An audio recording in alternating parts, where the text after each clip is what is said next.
అందరికీ నా తరపు నుంచి హైదరాబాద్ పోలీస్ తరపు నుంచి పేరు పేరు నమస్కారాలు. రేపటి నుంచి ఐపీఎల్ సీజన్ స్టార్ట్ కాబోతుంది. ఆ స్టార్ట్తోనే మళ్ళీ బెట్టింగ్ మరియు బెట్టింగ్ యాప్స్ ఒక సీజన్ కూడా స్టార్ట్ అయిపోతుంది. అందరు కూడా తెలుసు, మనము గత సంవత్సరం సే నో టు బెట్టింగ్ యాప్స్తోని చాలా ప్రజా ఉద్యమంని నడిపించడం జరిగింది. దాని సక్సెస్తోని ఒక బిల్ కూడా రావడం జరిగింది. ఏమైనా మళ్ళీ బిల్ వచ్చిన యాప్స్ ఆగిపోయావు, కానీ టెలిగ్రామ్లో, ఇన్స్టాగ్రామ్లో రకరకాల కొత్త యాప్స్తోని మళ్ళీ వీళ్ళు అమాయకుల్ని బలి చేయడానికి చాలా ముందు వస్తున్నారు. అట్లానే కొంతమంది ఇన్ఫ్లుయెన్సర్స్ కూడా మళ్ళీ వాళ్ళతోని చేయి కలపడం జరుగుతుంది.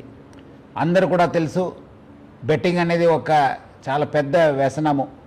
దాని నుంచి చాలామంది బలి అయిపోయినారు, చాలామంది డబ్బులు పోగొట్టుకున్నారు, ఫ్యామిలీస్ నాశనమైనారు, మనశాంతి కోల్పోయినారు. సో అందుకు మనందరూ కూడా ఈ బెట్టింగ్ యాప్స్ నుంచి దూరం ఉండాలని చెప్పి నేను మరీ కోరుతున్నాను. ఇది ఆన్లైన్ బెట్టింగ్ యాప్ అయితే మనము ఆఫ్లైన్ కూడా చాలామంది రూమ్స్ తీసుకుని బయట ఊరికి వెళ్ళి అక్కడ కొంతమంది కలిసి అది కూడా చేస్తుంటారు. వాళ్ళపైన కూడా మనం నిఘా పెట్టడం జరుగుతుంది. సో అందుకు హైదరాబాద్ పోలీసు మనము ఆన్లైన్ కాకుండా ఆఫ్లైన్లో కూడా నిఘా పెట్టాను. అంతకుముందు కూడా చాలామంది గ్యాంగ్స్ కూడా పట్టుకోవడం జరిగింది. సో అందుకు హైదరాబాద్ పోలీసు ఆన్లైన్ మరియు ఆఫ్లైన్ బెట్టింగ్ పైన చాలా అంటే చాలా నిఘా పెట్టడం జరిగింది. పాత ఆఫెండర్స్ ఎవరున్నారు, అంతకుముందు ఎక్కడెక్కడ చేశారు, దానిపైన కూడా నిఘా పెట్టడం జరుగుతుంది. అట్లానే మన సైబర్ క్రైమ్ టీమ్స్ కూడా అలర్ట్ చేసి స్పెషల్ టీం ఫామ్ చేసి ఇన్స్టాగ్రామ్లో కావచ్చు, మన టెలిగ్రామ్లో కావచ్చు, అట్లానే వెబ్సైట్స్ ఏమేమి కొత్తగా వస్తున్నారు, ఎవరెవరు సోషల్ మీడియా ఇన్ఫ్లుయెన్సర్స్ దీన్ని ప్రమోట్ చేస్తున్నారన్న పైన కూడా చాలా గట్టి నిఘా ఏర్పాటు చేయడం జరుగుతుంది.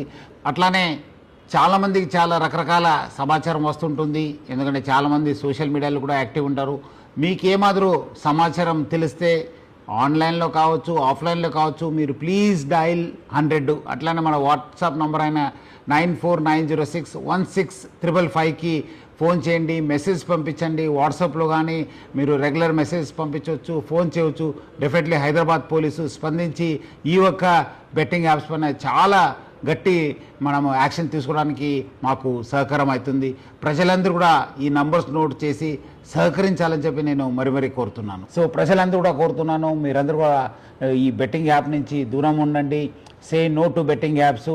అట్లానే నేను కుటుంబ సభ్యులకి ప్రజలందరూ కూడా కోరుతున్నాను, మన ఈ యొక్క వ్యసనంకి బానిసం కాకుండా చూసుకోవాల్సిన బాధ్యత మన పైన ఉంది, సమాజం పైన ఉంది.